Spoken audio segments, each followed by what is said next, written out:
Bien, buenos días chicos, chicas.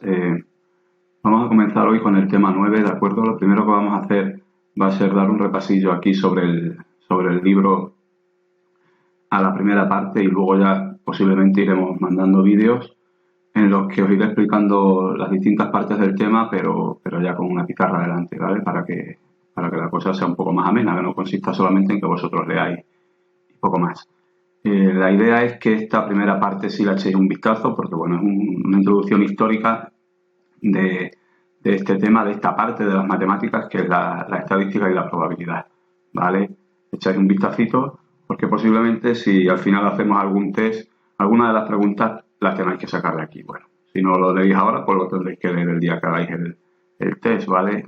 Es solamente porque tengáis unas nociones históricas, que veáis que esto no sale de la noche a la mañana y no se lo inventa nadie, ¿vale? Bien, lo primero que vamos a hacer va a ser ver esta serie de definiciones que tenemos aquí, que ya conocemos del año pasado, ¿vale? Son definiciones muy sencillas, que bueno, las tenéis aquí, pero no por ser sencillas tenemos que dejar de echarlas un vistazo y aprenderlas perfectamente para que cuando vayamos hablando a lo largo del tema de lo que es la población, el individuo, la muestra, etcétera, sepamos exactamente a qué nos estamos refiriendo, ¿vale? Bueno, dice, población es el conjunto de todos los elementos cuyo conocimiento nos interesa y que serán objeto de nuestro estudio. Hay que tener mucho cuidado porque, por ejemplo, el ejemplo que nos ponen aquí es muy sencillo. Dice, una población puede ser los 1.580 estudiantes matriculados en el centro de estudios. Vale, ahí está claro que la población son esos 1.580. Un individuo será cada uno de estos estudiantes, ¿vale? Un estudiante o una estudiante, ¿vale?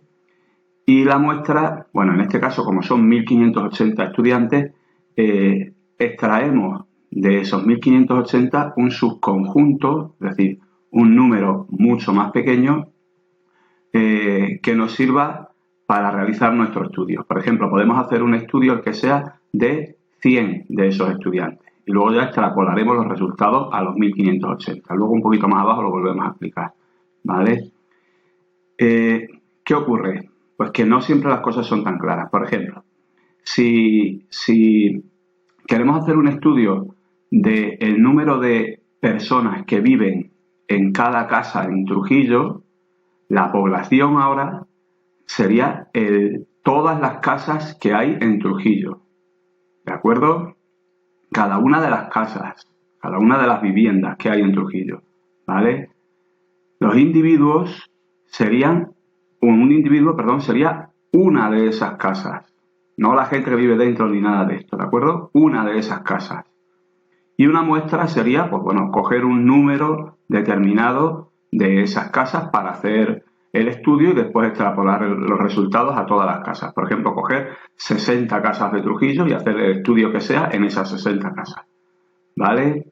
¿De acuerdo? Es decir, que no siempre la población van a ser personas, ni el individuo va a ser una persona o algo así. ¿Vale? Hay que tener mucho cuidado y prestar atención en cada ejercicio. Bien. Caracteres son los parámetros, los aspectos, perdón, que deseamos estudiar en los individuos de una población. Vale. Aquí nos dan una serie de caracteres que podemos estudiar en la población de la que hablábamos antes, que eran los 1.580 estudiantes, eso, ¿vale?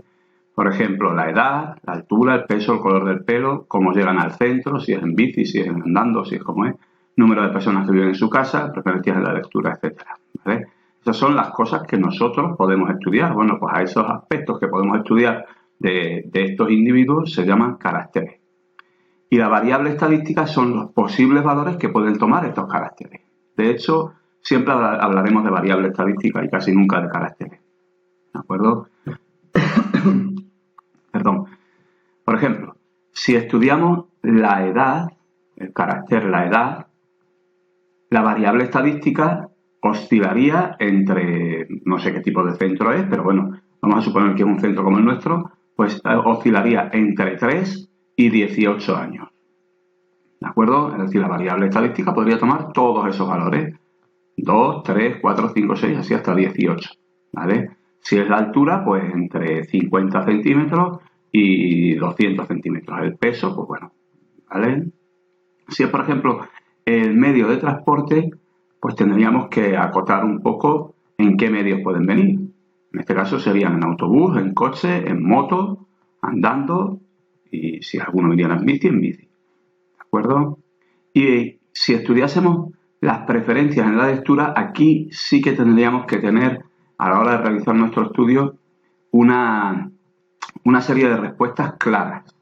Es decir, a la hora de realizar un estudio como qué lee la gente de nuestro centro, no podemos hacer una pregunta tan genérica como ¿qué lectura prefieres tú? No. Habría que decirle qué lectura prefieres, pero habría que darle una serie de ítems para que contestasen, es decir, una serie de respuestas que podrían ser, por ejemplo, novela histórica, poesía, novela romántica, ensayo y, no sé, y prensa, ¿vale? Elige una de esas 4.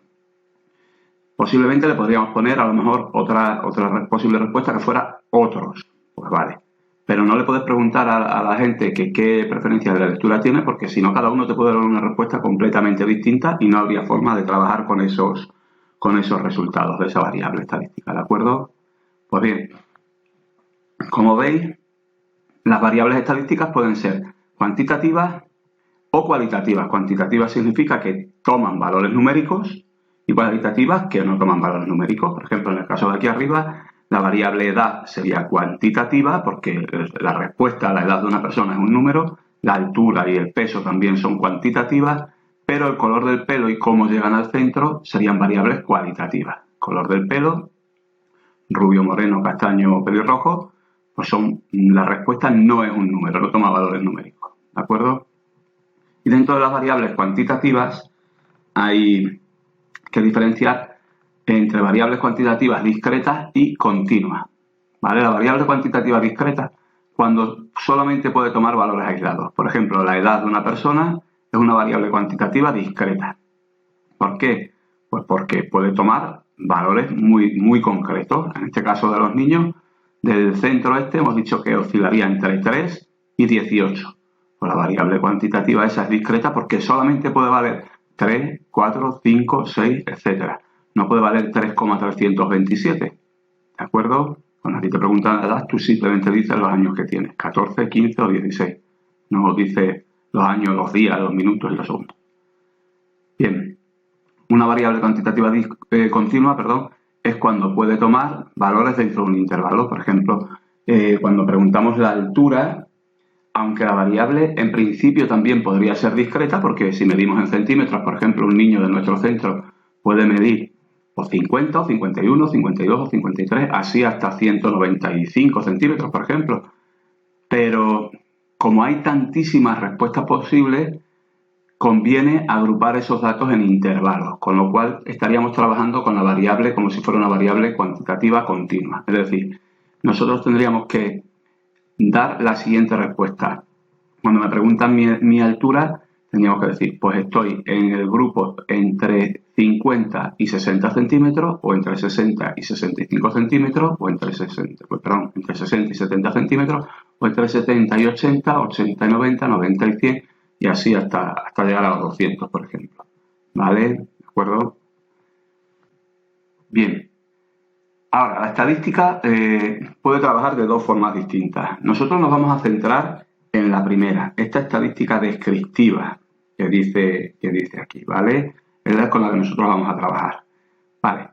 La estadística descriptiva lo que hace es que analiza una serie de datos que ha recogido y que son reales, ¿de acuerdo? Por ejemplo, nosotros queremos saber o hacer un estudio sobre el número de hermanos de las personas de nuestra clase, ¿vale? De los alumnos de nuestra clase. Entonces, yo os preguntaría cuántos hermanos tenéis cada uno de vosotros y luego haríamos, pues, por ejemplo, una representación gráfica del número de hermanos, una media o una desviación típica, que ya veremos qué son estos conceptos, etcétera, ¿vale?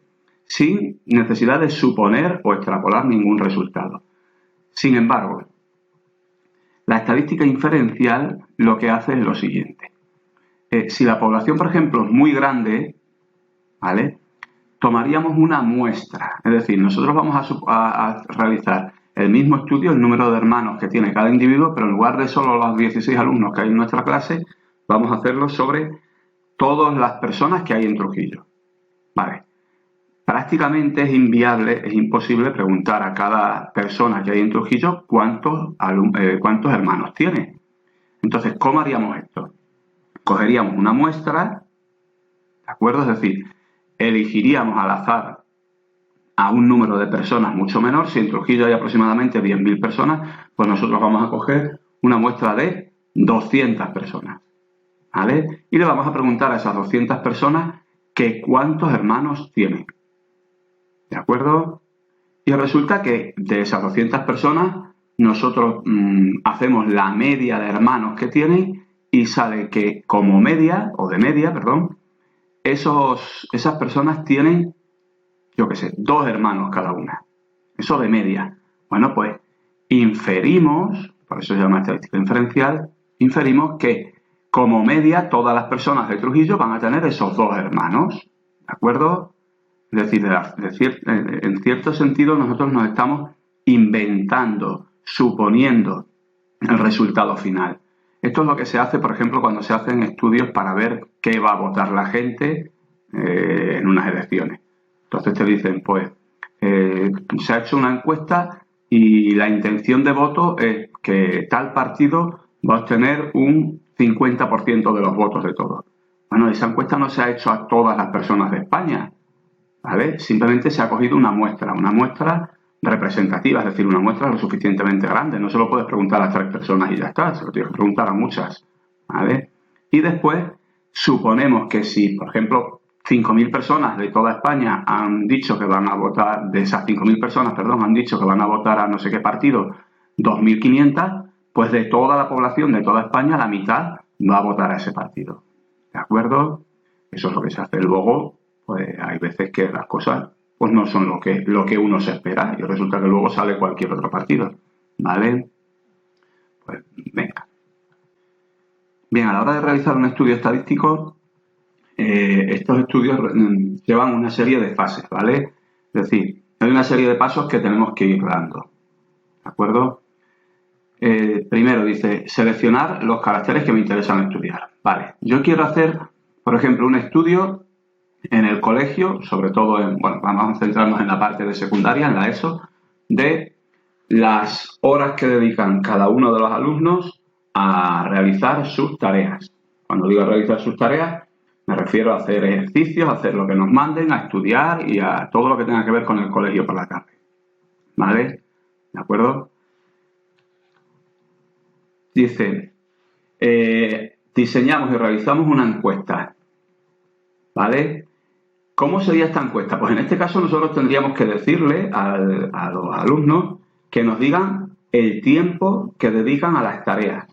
Y la respuesta, pues seguramente lo ideal sería que lo acotásemos, le dijésemos, tienes que decidir si 0 horas, media, 1, 1:30, 2, 2:30, 3, 3:30 o 4, por ejemplo, ¿vale? Es decir, le tenemos que pedir que nos dé una de esas respuestas. No nos puede decir, pues es que el lunes son 6, el martes son 0 y el miércoles son 2 y no. De media cada día de la semana o cada día por lo menos de los 5 días de diario nos tiene que dar una respuesta, ¿de acuerdo? Y nosotros iríamos tomando esos resultados y clasificándolos y ordenándolos en tablas, ¿vale? Nosotros tendríamos aquí, por ejemplo, 0 horas, 1 hora o 0 horas, media hora, 1 hora, 1:30, 2 horas, 2 horas y media. Y ahora, de los 100 alumnos aproximadamente que hay en secundaria, pues a lo mejor 2 dedican 0 horas a sus actividades. 15, media hora. 30, no sé cuánto, ¿vale? Y tendríamos aquí una tabla de frecuencia. Esa tabla de frecuencia es fundamental y es a lo que vamos a dedicar la siguiente parte del tema, a confeccionar esa tabla de frecuencia. Que no es tan fácil cuando la variable es cuantitativa discreta. Cuando es continua sí, pero cuando es discreta, perdón, al revés, cuando es discreta sí, pero cuando es continua es un pelín más complicado. Pero bueno, lo vamos a hacer, no es tan difícil, ¿eh? ¿Vale? Y la cuarta parte, elaboraríamos un gráfico. ¿Por qué un gráfico? Pues porque de un vistazo, fijaos, aquí es mucho más visual lo que estamos observando en esta gráfica que no lo que se observa en esta tabla. Es verdad que si te fijas, te das cuenta de que al final estos niños, aquí lo que se estaba estudiando eran las aficiones de los alumnos, estos niños lo que más les gusta es salir con los amigos, porque aquí hay un 53 frente a todas estas respuestas, que son menores. Pero desde luego en la tabla, cualquier persona que mire esta tabla, sepa o no sepa de matemáticas, ve que esta de aquí es la que más éxito ha tenido, que en este caso sería salir con los amigos. ¿De acuerdo? ¿Vale? Es mucho más visual una gráfica que una tabla. Bien. Y por último, obtención de los parámetros estadísticos que nos ayuden a resumir esa información. En este caso ha sacado solamente dos parámetros, bueno, 3 con el coeficiente de variación. Este sería, que es la media, un parámetro de centralización, es decir, un parámetro que me intenta describir de alguna manera cuál es la tendencia de todo el grupo, ¿vale? Y este de aquí sería un parámetro de dispersión, es decir, bueno, luego lo vamos a ver, ¿eh? La desviación típica me dice si los datos están agrupados o no están agrupados o qué, ¿vale? Y el coeficiente ya lo veremos también, ¿de acuerdo? Pues venga, todo esto tiene que ir quedando muy claro, ¿vale? Esta parte del tema que es muy facilita para que después podamos continuar con el resto del tema.